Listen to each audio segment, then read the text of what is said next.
Well, now's the time to start thinking about the holidays. I know they come earlier every year, but it's October almost, and I have some of the great collections that you've ever seen. I have the new Volume 4 TV collection now available. Also have a great deal on 4 terabyte drives for the TV collections. All these collections that I have will be available through December. I'm pretty sure these are one-of-a-kind collections. Go to oldtimeradiodvd.com, check out the collections, and compare the pricing. I just challenge you to compare the pricing of the collections that I provide. Now that's oldtimeradiodvd.com. You'll be glad you did.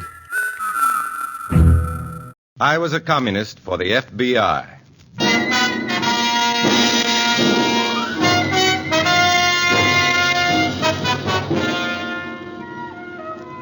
Starring Dana Andrews in an exciting tale of danger and espionage. I was a communist for the FBI.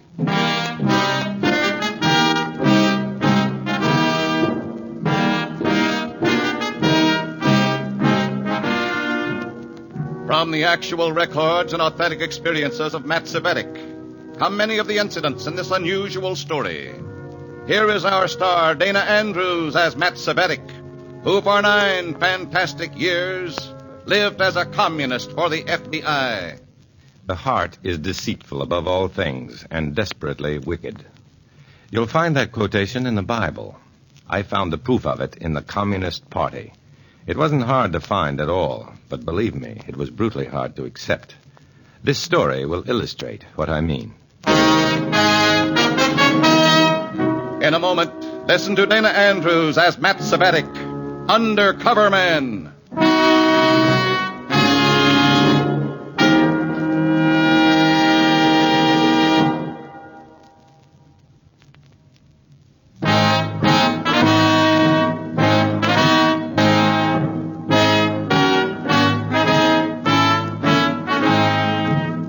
Now, here is Dana Andrews as Matthew Cvetic, Undercover Man. This story from the confidential file is marked The Crossed Heart.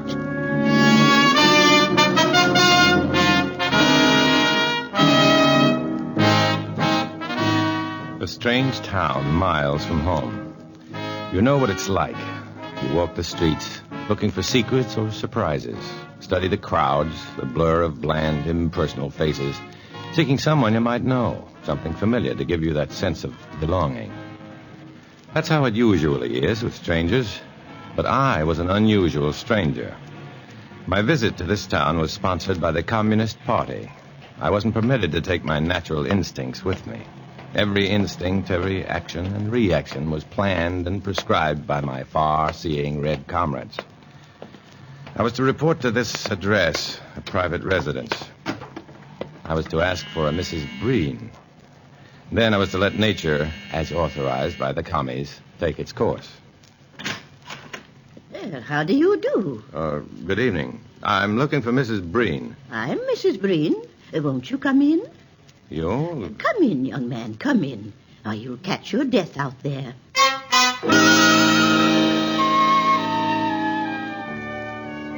This little old lady, the shawl, the white hair, the rimless glasses? No. She was the type you write songs about, not the sort you associate with Reds. I followed her through the gloomy, age-heavy house into a room that had been set aside as a little office. Watching her gestures, so gentle, so prim and proper, I felt sure that somehow the commies, or I, had made a mistake. There we are. It's so much more comfortable in here, isn't it? Yes. Yes, it is. Now, let me see. Oh, I'm forever misplacing those applications.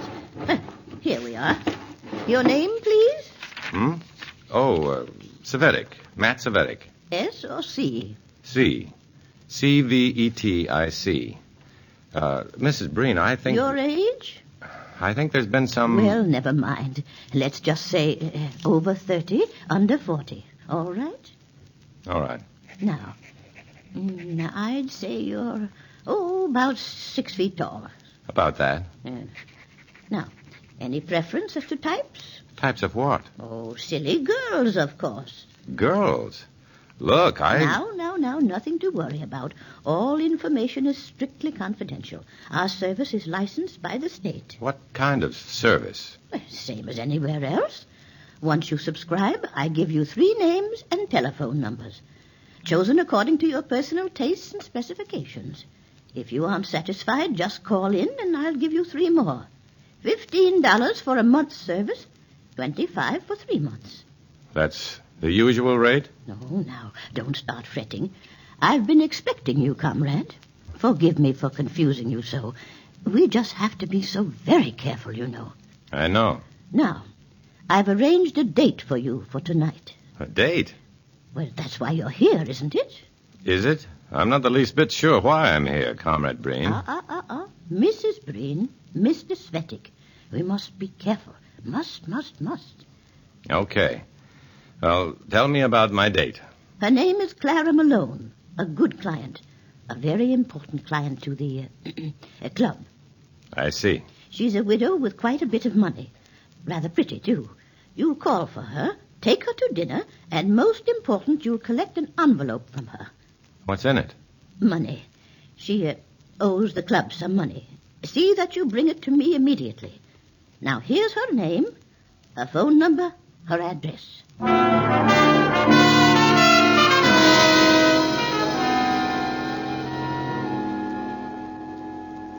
Here you are.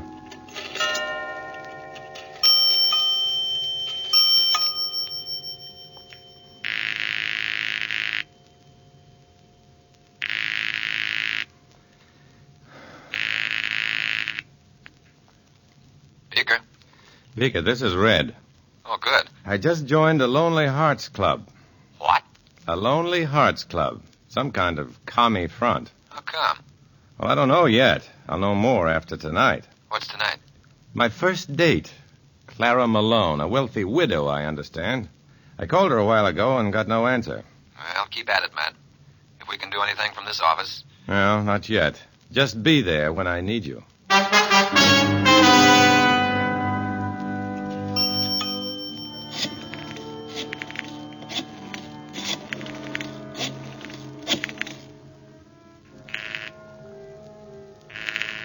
Still no answer on Clara Malone's line.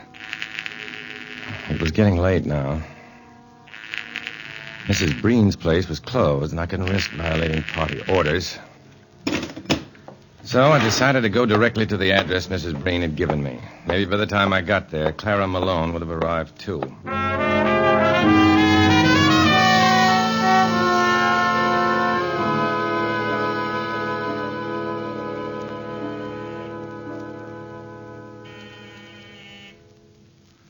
She wasn't home yet, I guess.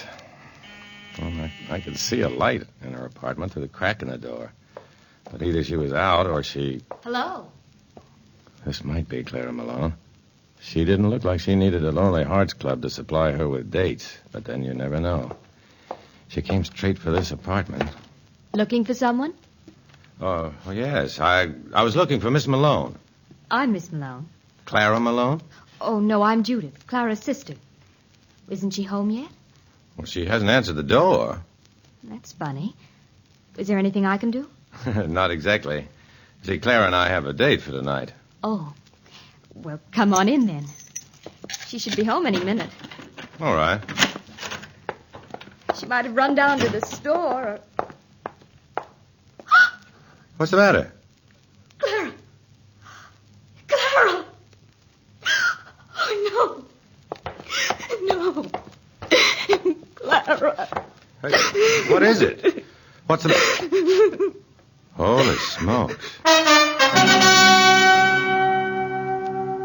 Clara Malone had a good reason for not answering the door. She was dead. My first instincts told me to get out of there fast. But from the looks of things, her death was a suicide. And Judith wasted no time in calling the police. The police inspector, a tired, shabby little guy named Bychek, thought it was a suicide, too, but he wasn't sure. And in his job, he had to be sure. Sorry we had to bring you two all the way down here, but you know how it is. Sit down, Miss Malone. Thank you, Inspector. Yeah, you too. What's your name again? Cvetic. That's right. You were a friend of the deceased, Cvetic? No, I never saw her before tonight. This is my first day in town. Well, you told me you had a date with Clara. Well, yes, it was a blind date. A mutual friend. How about it, Miss Malone? This guy a friend of your sister's? I don't know, Inspector. Don't you share that apartment with your sister? Yes, but Clara dated a lot of men I knew nothing about. Too many, I suppose. Too many? She's been terribly unhappy since her husband died. Lonely and unhappy. Any special reason for killing herself? Finances? No. She inherited a lot of money from her husband. She didn't care about money much. Inspector, do you think it wasn't suicide? I mean, do you think that Clara was... Oh, it looks like suicide, all right, Miss Malone. Probably is. But the coroner's report isn't in yet. There are a few funny angles to this mess. But who? Who would want to hurt Clara? She was a lonely widow. She had money. She dated a lot of strange guys. Too many, you said. Like Cvetic here. Somehow he knew her phone number and address, but he didn't know her. Now, just a minute, Inspector. I'm a cop, Cvetic. My job don't give me much time to trust people. Listen, Never mind, skip it. You can go, both of you. Sorry for all the trouble, Miss Malone. It's all right, Inspector. I won't heckle you unless it's necessary. Thank you. Say, Cvetic. What? You'd better stay around town a while. If the coroner comes in with any surprise decisions, we'll want you for questioning. I couldn't leave town anyway. I was under orders from the Reds. But I couldn't let the police know that. I had some vital questions to put to sweet old Mrs. Breen, like how did the Reds figure in Clara's death? If it was murder, was I to be the patsy for the party? But she wasn't to be found. Her house was dark, locked up. I waited around a while. No use. I headed for my hotel to get some sleep.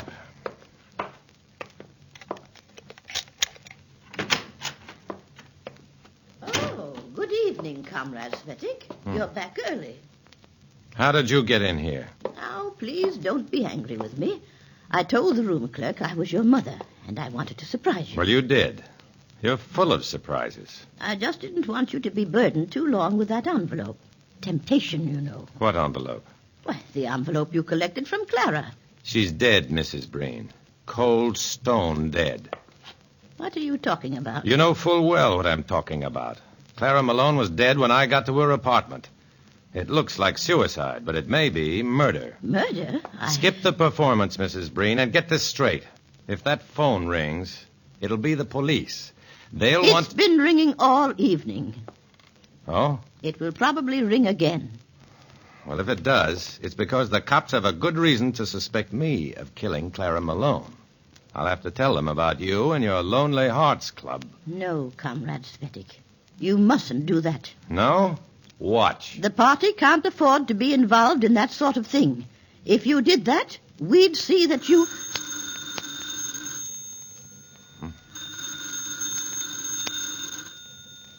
The phone, Comrade Cvetic. Well, aren't you going to answer it? Look, if it's the police, I'm going to... Just remember, young man, the police operate according to bourgeois concepts of justice. The party has its own concepts. Yeah, I know. You'd better answer the phone. Answer it, comrade, right now. Hello?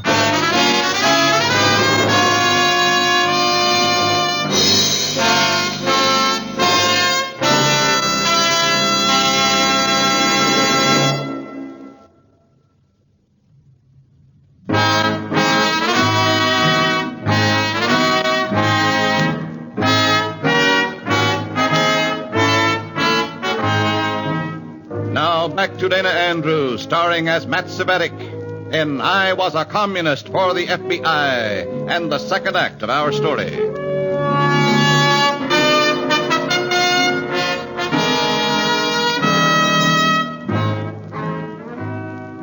The telephone can be an instrument of torture, and right now, I was its victim. The receiver was at my ear. I'd spoken a greeting into the mouthpiece. Then there was a moment's silence. Bitter, excruciating silence. A glance at Mrs. Breen, standing at my elbow, told me that a murder charge would be delightful compared to what the commies would do to me if I told the truth to the police. Hello, Cvetic. Yes? Inspector Cvetic at police headquarters. I've been trying to get you all evening. What do you want? You? Better get down here for some more questioning. Now? Well, it's pretty late. Now. You got the coroner's report? Yeah. You coming down here, or should I send a car up for you? I'll be down. I was saying, comrade, the party has its own way of treating those who violate its confidence. You mean they'd let me be charged with a murder I didn't commit? Well, what can they do, comrade? After all, what's more important, the life of one young man or the life of the proletariat revolt?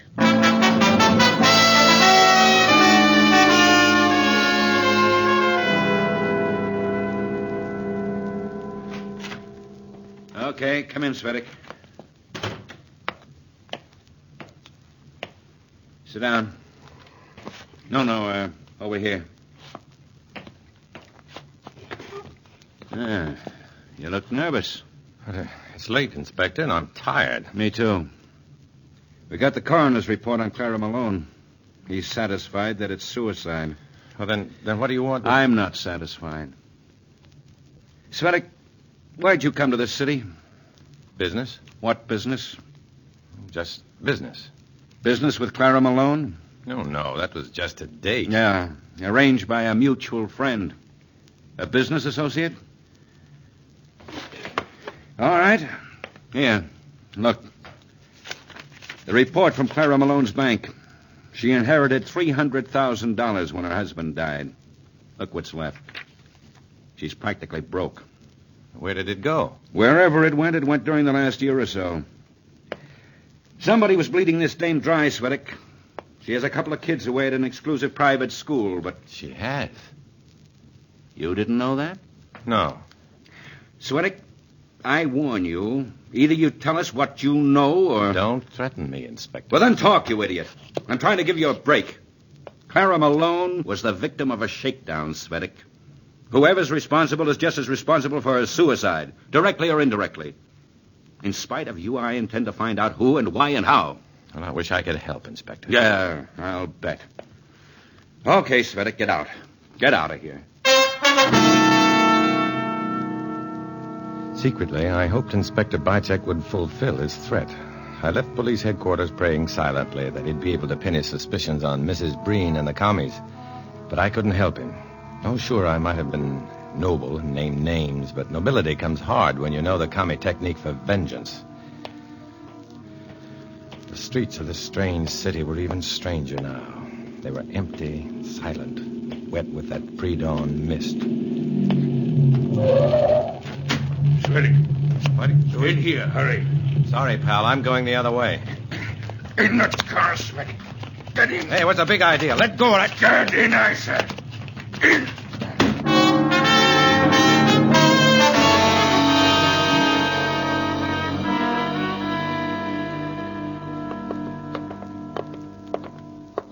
Ah, good. Thank you, George. Any trouble? No trouble, Comrade Breen. You keep mighty odd hours for a woman of your age, Mrs. Breen. I'm dedicated to my work. It makes a difference. That's all for now, George. Okay. Are you all right, Comrade Cvetic? No, I don't like being shoved around by that goon boy of yours. Please, Comrade Cvetic. I'd like to know what you told the police. Nothing. Oh, now, Comrade. If I did tell them anything about you or this club, don't you think you'd know by now? Well, you're right, of course. Do the police know anything about us? Just hunches. The coroner called Clara Malone's death a suicide. But the inspector thinks there's blackmail involved. Where did he learn that? Well, he's not a fool, you know. He checked Clara's bank account and learned that she went through a lot of money in a big hurry.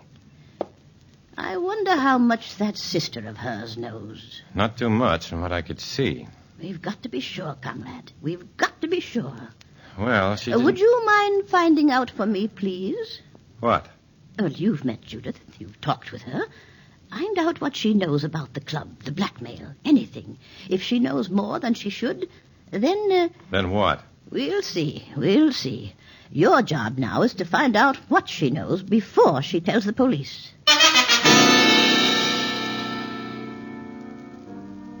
The commie web was being spun again. This time the victim was to be Judith Malone. I had to keep her free of that web somehow. But I had to keep myself clear of the web, too. Maybe there was a way, some way, to turn the web against the spinner. To strangle the commies with their own vicious weapon. It was worth a try. One good try. Beaker? Beaker, this is Red. Hi, what's up? I need some bugs and lines, fast. Small mics, okay. They don't know you at the local field office, do they? No. All right, I'll call them from here. Is there a grocery store near you? Any grocery store? Yeah, Rogers Market down the street. There'll be a package for you there in an hour. What name do you want to use? Oh, Matthews. Okay. Pick up your groceries in an hour, Mr. Matthews. And my groceries were waiting for me in an hour. The package was camouflaged pretty well, but I knew the equipment I needed was there. Coils of wire, small microphones, earphones, the works. My next step was to call Mrs. Breen and tell some whoppers. You mean she knows the whole story? Yeah, Clara told her everything. But Judith has a pretty sensible attitude about it. Has she told the police yet? No, she's more sensible than that. There's one simple way to keep Judith quiet. Oh, don't be foolish. We can't use violence now. It would just create more suspicion. Violence, no. Terms, yes. Did she tell you that? She hinted at it pretty strongly.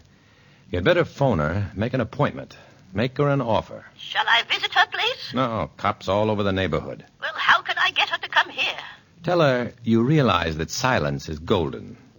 Tell her you have some important information about her sister. That should do it, I hope.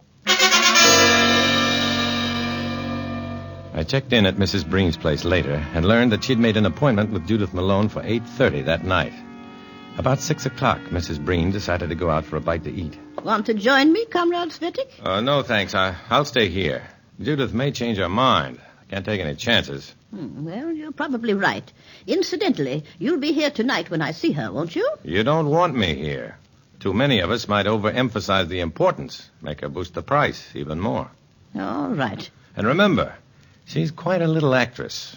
She'll play the innocent role right up to the hilt. But don't let her fool you. Don't worry, young man. I'll be back soon. Take your time. I've nothing to do anyway. There was plenty to do, of course. As soon as Mrs. Breen was gone, I unwrapped my groceries, which I'd hidden in the shrubs outside the house. As quickly as possible, I wired her office for sound. One tiny microphone under the rug near her desk, another near the big armchair. I ran the wires up behind the draperies, out the windows, and into the shrubs, where the miniature recording setup would be located. Back in the little office, I was about to test the microphones when... Cvetic, where's Mrs. Breen? Well, she went out for something to eat. Why? That Malone dame is here. Now? Well, I thought 8:30 was... She says she was nervous. Couldn't wait. I better get Comrade Breen. Oh, no, I'll go. I know where she's eating.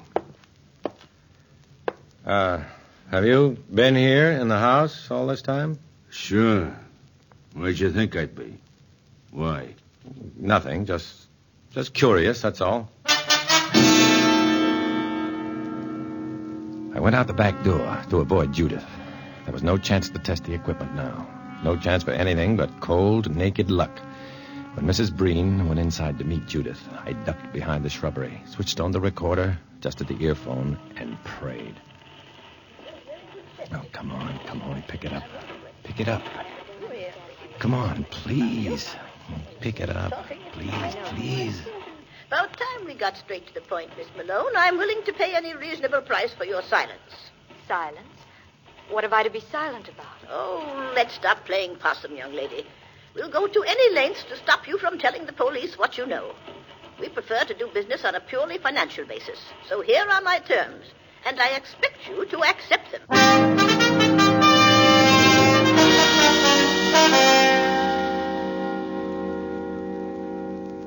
Did you get a decent recording of it, Matt? We have all we need to hang the blackmail charge on Mrs. Breen and the local commies, Beaker. Good. I'll let the police know it was an FBI operation, that our file on Mrs. Breen indicated that kind of checkup. Okay. That'll clear me with the party. Be sure the local papers get the same story. And I'll phone Inspector Bycheck to tell him to expect the record. He has it already. So soon? I had it delivered to him direct. But you'd better call and explain what it's all about. I'll do it right now. See you soon, Matt. Yeah, Beaker. Soon. Later, I stood in the shadows across the street from Mrs. Breen's house.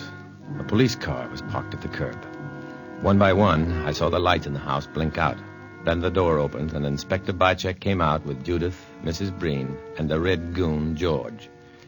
When the car drove away, the street became a dark ribbon of silence stretched across the strange city. Again, walking across town, I felt the hollow distinction that only a stranger can feel. But I'd be a stranger in any city, anywhere. I had to be. It was my job. I had to walk alone.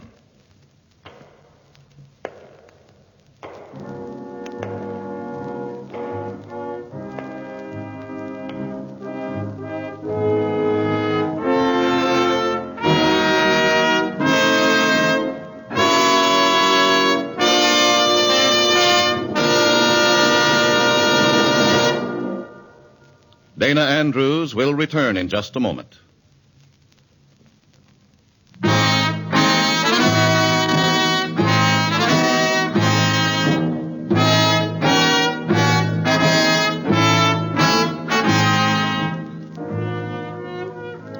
This is Dana Andrews, friends, with a reminder that most precious commodities increase in value as they become less accessible.